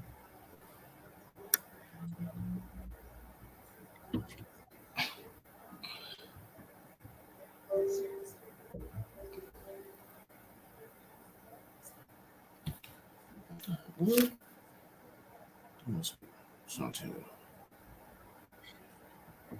Oh, let me see. But okay, in any case, moving on. Like I said, that was the last of those games in which now would you say that Minnesota is a real deal now? Do you think? No. How can you call them real deal? They just got thrashed by Dallas. Like, I don't know why people trying to jump on to Minnesota, and they got thrashed by Dallas. 40 points put up on them. No, they beat up on a New England Patriots team. We didn't hear nothing of a Justin Jefferson against the Cowboys. Nothing. People asking, did he even play? Where you at, Smalls? Where you at, Smalls? People are asking if Justin Jefferson even played against the Dallas Cowboys because he was obsolete. He was non-existent. No, I can't call him the real deal when they just got skull drugged by the Cowboys. I knew they was going to beat the Patriots. Did all 3 of us pick the same? I know you and I did. Yeah, only me and you did. Oh, well, who Ron go against with his? Yeah, the only one that Ron had the same of us was the Buffalo game. Oh, he picked different on the other 2 too. Yeah. Oh yeah. He went with Minnesota. I mean, he went with Buff. He went with New England, and Detroit. And No, not Detroit. Not Detroit. Not Detroit. New England and New York. New York. He had a bad Christmas. I mean, a bad Thanksgiving. So, with that being said, you have, of course, the other games this week. One of those games being the first one, the Miami Dolphins will host the Texans. Who you got for this one?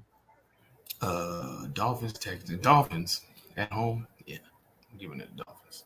Who you taking? I gotta give it to Tua. You taking Tua, Tyreek. There's nothing that's gonna stop Tyreek and Tua out there, man. And Waddle. Yeah. Even though I think Waddle is still questionable. Let me check my fantasy. That's what I need to do. I almost jacked up yesterday, bro. I didn't. Ooh, good Lord. Kevin got a 22 jump on me in our frat one, 2284. Who got him 22 points? Oh, Dak. Duh. Dak and the Cowboys defense. Dak got 18 and the Cowboys got him 4. All right, let's go. And then let me see in this one. Oh, 6-3. Damn, Gabe Davis. Oh, hold on, let me see something. Oh, damn, Gabe, you still didn't do nothing. You had one more point. Got one more point after I left. 26. Who got 26 for Snoop? 8 point by Swift. 12 points by Ezekiel. Oh no, 16 points by Ezekiel. Mm-hmm. And 10 points by Swift. You dirty. But I'm still projected to win. So let's go. The next game. Hold on, zip. You and Melissa up there. Y'all. Ooh, that's a close one. You and Melissa's edging you out by prediction 4 points. Say it ain't so. It ain't. And let me see in the fair one. Where you at? Oh, y'all tied up in the 7 one. Y'all tied up 9-9. Who you playing? Oh, right. You got a plug. I got plug, yeah. But y'all game is supposed to be at 120 something. Boy, y'all like tied by projection. Oh my God, that should be a good. Oh boy, we got some barn burners coming up, baby. Some barn burners. Let's go. So in the next game, of course, the Tennessee Titans facing off against the Cincinnati Bengals. In Tennessee, yes.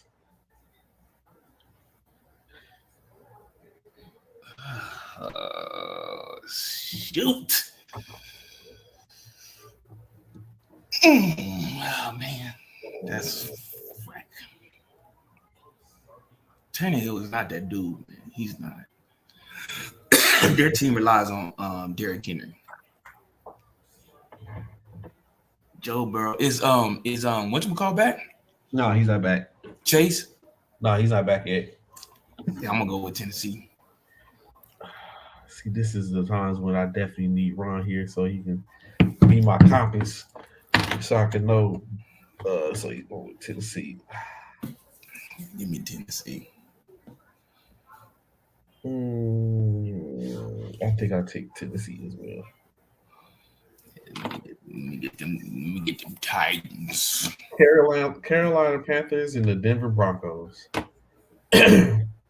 Carolina's a home team. I know, but dang it. See, this is the problem, right? Russell Wilson, he out here still having kids. That's why he can't focus. Sierra's pregnant again. So he out here having more kids. He trying to build his family. He focusing on the wrong thing right now. He focusing on the wrong personnel. He focusing on the wrong personnel. He out here having kids, more kids with Sierra. Ain't nobody finna take Sierra from you, Russell.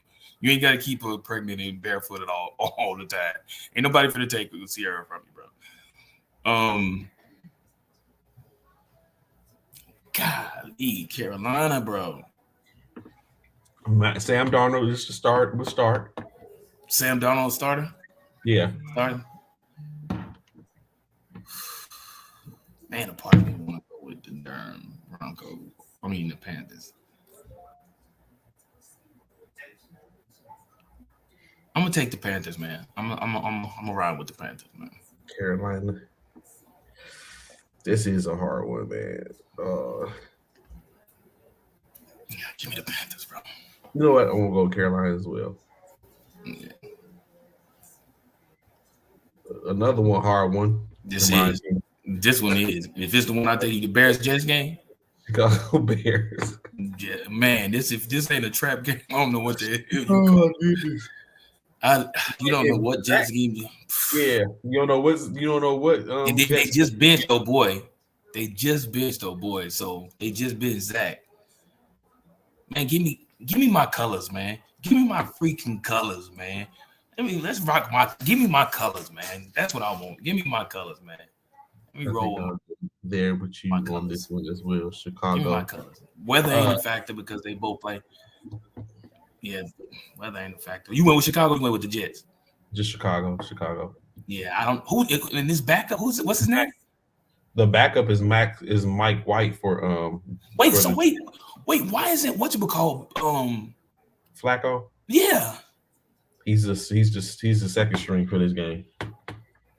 That's crazy. Wow. If it was Flacco, it might have been a whole different. I might have picked differently. But being the fact that they bringing this whole new cat out, yeah, I'm going with the Bears. But go ahead. My bad. Next up, the Washington Commanders hosting the Atlanta Falcons. God dang it.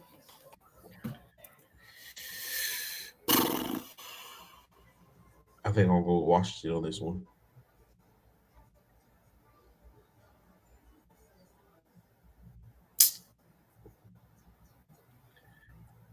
In Washington, too. In Washington, yep. Bro. Yeah, I'm going to take Washington because they're playing at home.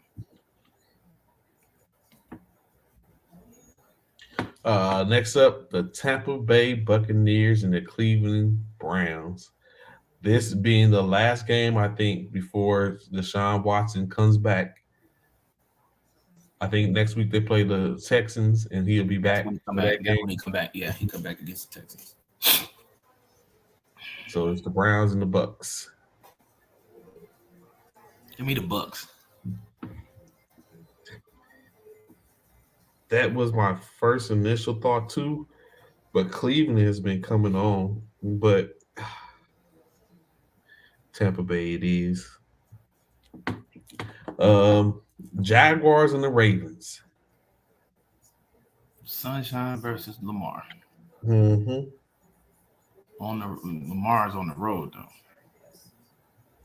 In Jacksonville. Give me the Ravens. I don't think the Jaguars defense can hold him. I don't think Deshaun's. I don't think he's going to continue to have that type of luck he's having. Yeah. I think at some point he's got 6 games left. He's got to break out at some point. Yeah, he's gonna figure it out. Yeah, I feel is Hollywood not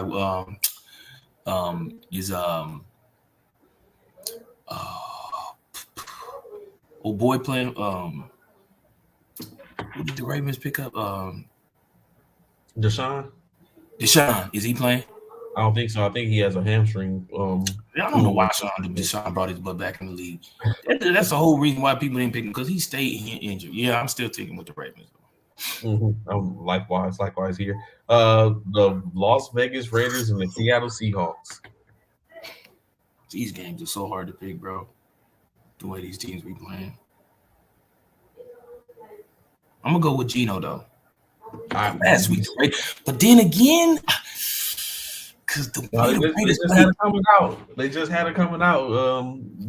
Devontae was easy. He killed me in fantasy last week, bro. 22. They beat the Broncos 22-16. Mm-hmm. And did Seattle play last week, or was they in a bye? I think they was on a bye last week. Yeah, they had a bye. So they fresh. They fresh. Eesh.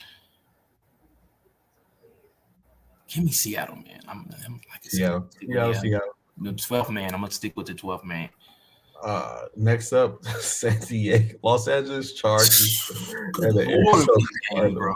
These are all games where you don't know who you about to get. Like, we don't know who.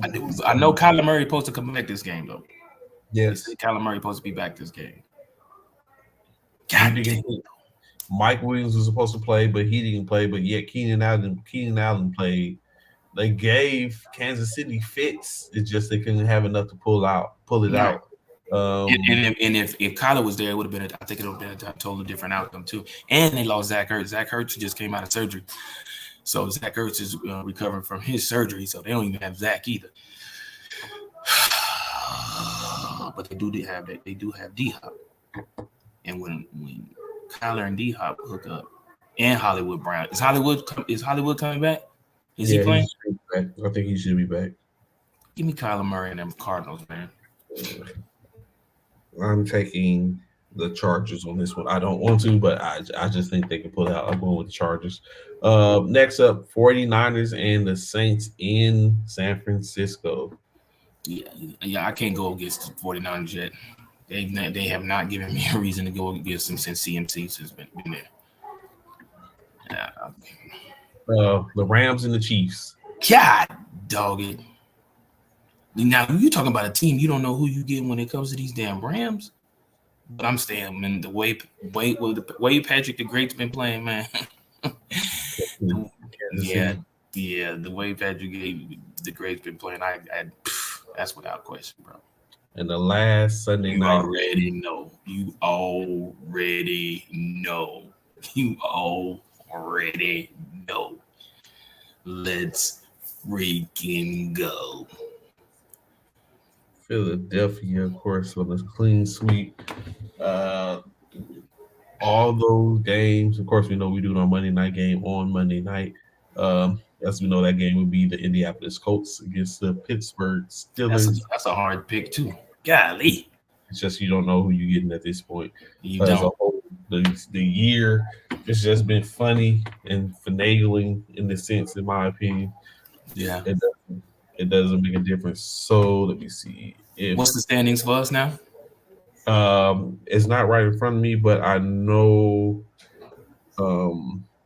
last week, of course, you was in second, but you was like 2.5 games behind Ron.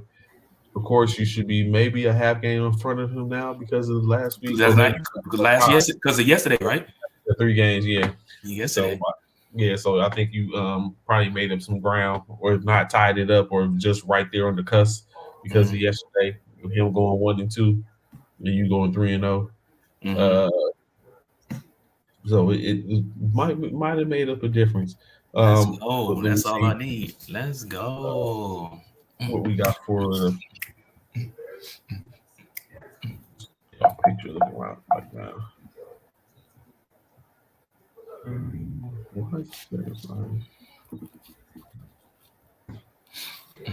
The playoff picture right now. Where is that?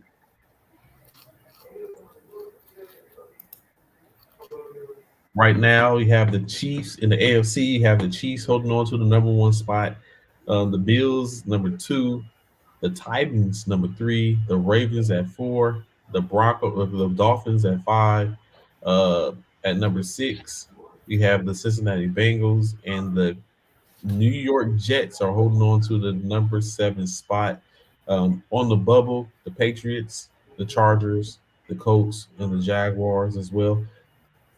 I will even like to potentially say that that's what we have on the bubble. Those teams, I'm very sure one of those, the Colts, they say as well, but I'm very sure they're going to fall off. In the West, the Eagles hold on to the number 1 spot in the NFC. The Vikings are number 2. The 49ers are number 3. The Buccaneers at number 4. At number 5, the Dallas Cowboys. At number 6, the Giants. And number 7, the Seahawks. Bringing up the rear opportunity to have all 4. What is the likelihood of that? To have all 4 of a division in the playoffs. Washington Commanders are the 8th seed. At number 9, the Falcons. And 10, the Lions. Although I don't foresee any of them getting in. Of course, the game this week could change a little bit. Maybe. Let me see. The Titans and the Bengals play each other. That's a 3 versus the 6 currently. What else do we have? Nothing on that side. The Patriots, the Packers, the 49ers. Not really. Where it came from, Anthony. That's what we are. We 9-1. Like that background. Where did that one come from? Don't matter. Y'all still losing. Ain't y'all last in the division? Oh, don't worry. I'll wait. Last in the East. 6-5 and last in the division. I said that's crazy to be 65, but you still last in the division. That part. The whole division is winning. And you say that 9-1 as though, yeah, we lost to y'all, but we also beat y'all too. So it ain't like y'all swept nobody. Y'all won 1, we won 1. Don't worry, I'll wait. Who's leading the NFC East though there, Anthony? Why are you talking about where that 1 come from? Where did y'all, out of y'all 5 losses, where did one of those losses come from? Don't worry, I'll wait. Yeah. The Eagles lead the league. That's right. Best team in the best league, best record in the league, baby. Best record in the league. Don't you forget it. Don't you forget it. Best record in the league, baby. Don't you forget it. That is us. The Philadelphia Eagles. Stand tall, baby. Stand tall.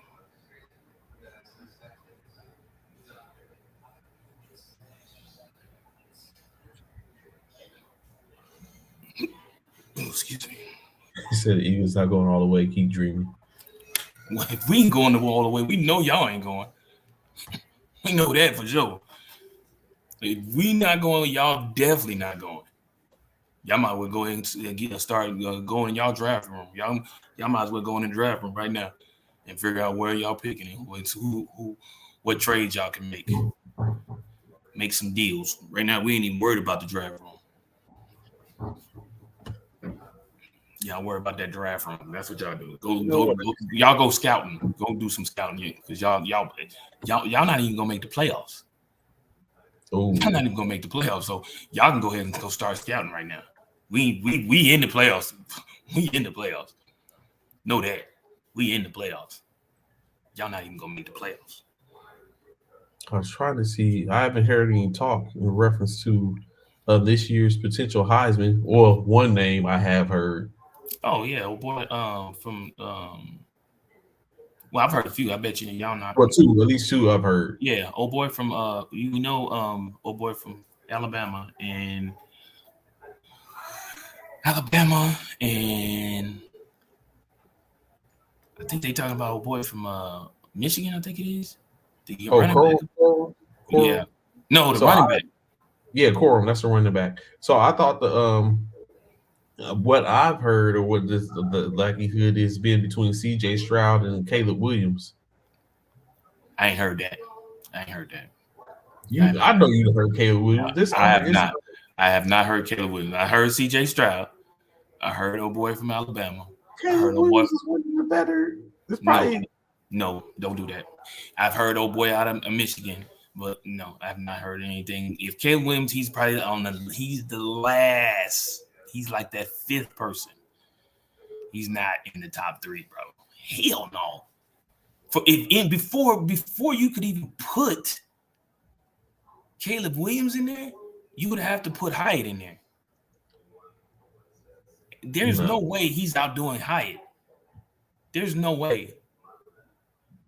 There's no way he's outdoing Hyatt out of Tennessee. Heisman Watch 2020 per ESPN, leading contenders and current odds.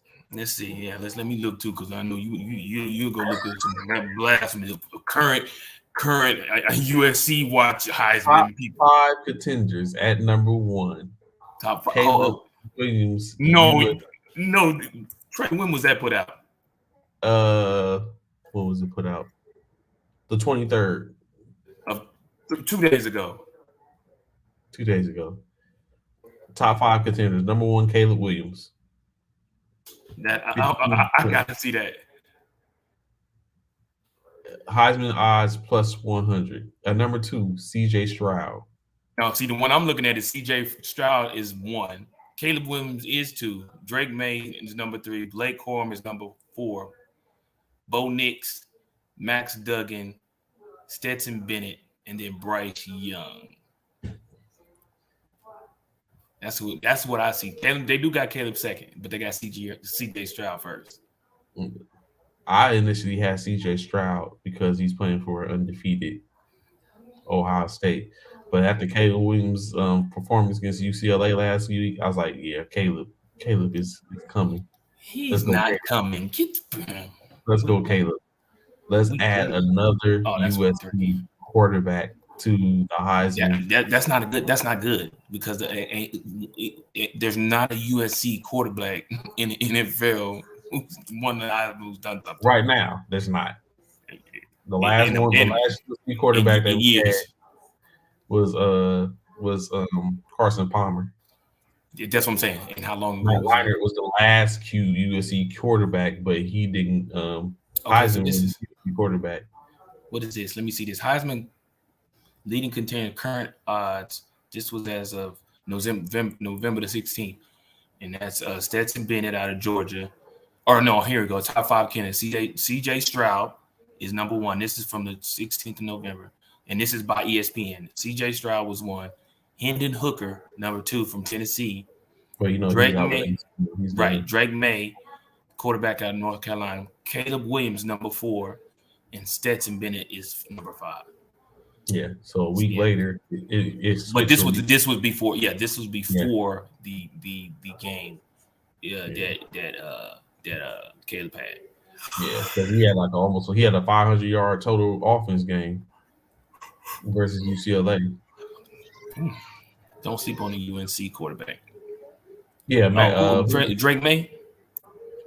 Yeah, that's what he's talking about, man. Yeah. But so this is the one, like I said, the one, like we said, for this, Max Dugan is in there for TCU. Which is he's a beast. Max Dugan is a beast. And then lastly, Stetson Bennett for Georgia is the fifth one for the top 5 contenders. It says, of course, was receiving votes Bo Nix, Bryce Young, Hendon Hooker, Drake May, and Muhammad Abraham from Minnesota. Yeah. What? Oh man, my boy just hit me up. See that the Black Friday, bro. My boy said they got 30% off on the DualSense controllers. Bro, let me see. We're at a GameStop? No, I guess on Amazon. Or Amazon? Yeah, the DualSense controllers. Boy. And I need a new controller too. You done wore out your controller already? Boy, don't play. Buttons be getting stuck after a while. Yep, it's time to let it go. I sure do. They be getting. Oh, let me see these deals. Oh, they did drop them. What they 30? How much are they now? 52? 49. Oh, 49. And they regular 75.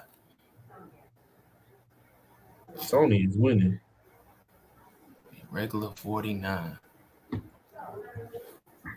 Ooh-wee.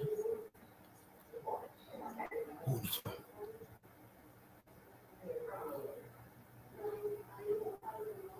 Oh, they got some mad Black Friday sales, boy. They tripping, bro. I mean, they're not tripping. How often have you participated in Black Friday? How often? Not that many times. I think I've done it maybe a handful of times, if that. Yeah, a handful of times, if that. I've done it once in my lifetime, maybe twice. Really? Yeah. Yeah, man. And that's but that was back in the day when you had to get up at like 1, 2 o'clock in the morning to be in the stores and all that type of stuff. Yeah. Now it's like Black Friday is extended. Yeah. Your Black Friday, you mess around and be next Friday, and there's still your Black Friday sales going on. Yeah. Or Digital Monday. Yeah.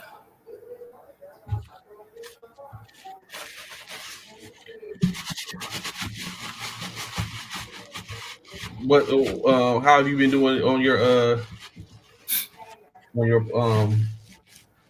now your PlayStation? You and Eric did y'all get your run in last week? No, I still didn't catch up with Eric. He invited me, but I was already at the party with some people that I play with, like Craig. I keep forgetting you don't know Craig.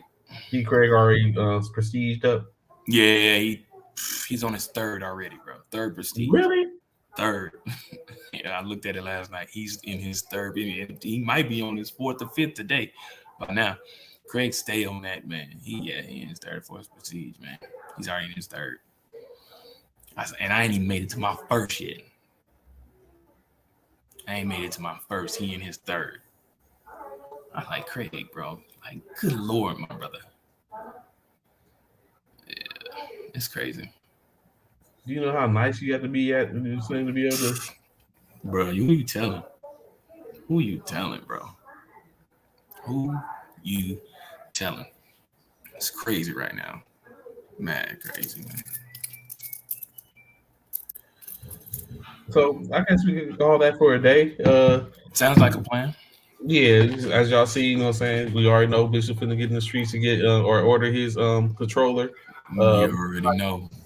Probably get back home. Get on the game, get it in. Yeah, get on the game and sit here and talk about it. So y'all, as we always say, y'all know where to catch us every Monday through Friday, 09 to 1100 hours. You know what I'm saying? Hopefully everyone enjoyed their Thanksgiving. Um, and it's holidays and who full swing at this point. Out getting they deals. Y'all know it's a deal going on. We are have our raffle that's going on Oh, let me get that for you, bro. Let me get that for you. with an option, opportunity to win a PlayStation, a TV, a sound bar, possibly all three for as little as $5 if you feel you're lucky, or just saying up the ante, $150, just spend a little something. Um, you have that opportunity. Um, Holidays is this time saying where you everyone starts togetherness. I have an opportunity to get on. You never know. You might catch a first formation team that might be running. You know what I'm saying? Trying to tear up the waves. Y'all see what it is. One ticket for $5, 10 tickets for 10. Oh no, that's not 10. 10 for 15. Yeah, Uh, 50 50 for for 25, 75 for 50, and then of course 150 opportunities for $100.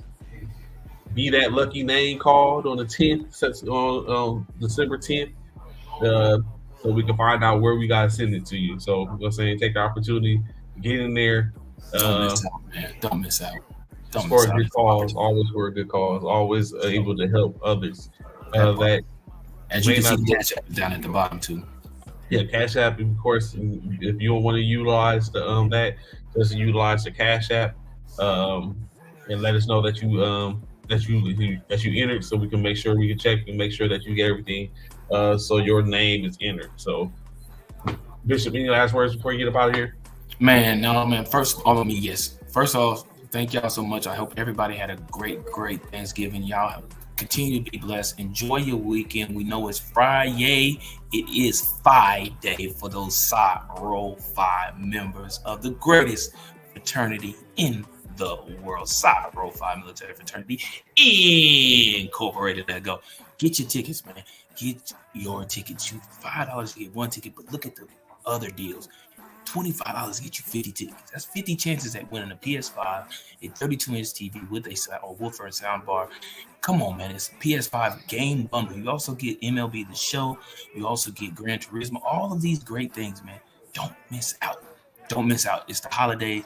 I'm sure your son, your daughter, whoever the big gamer, the father, it could be the mother, whoever the big gamer is in that house would love to have a PS5 for the 2022 going into our 2023 season. So with that, please draw, get your tickets. Like he said, like my frat brother said, it's for a good cause. We'll let you know what the cause is going for. A part of the proceeds go to a great cause, nonprofit organization. Y'all enjoy y'all weekend. Watch some football. Love on one another. Be thankful. And have an amazing weekend. And of course, we'll see you here on Monday, as we always do, right here on First Formation. Y'all have a great one. Peace.